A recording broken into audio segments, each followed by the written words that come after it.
Hello YouTube, it's David Saylor of Liberty Suppressors. What I've got today is I've got my Sovereign on my AR-15. First thing I'm going to do is unload it. Now, it's not hot, we're going to take the suppressor off of it. Alright, get that out of the way.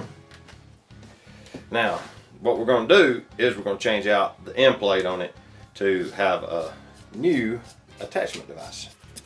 I never torque the front plate in place. It doesn't need it for whatever reason. It doesn't really shoot loose.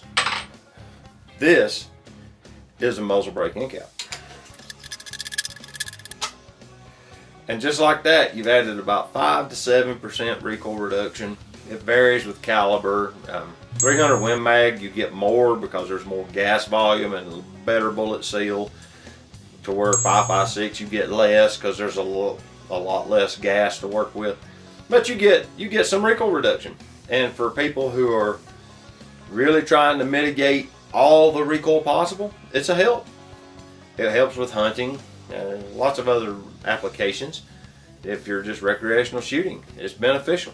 So with that, let's stick this bad boy on here. Get her screwed down. It seats on the taper.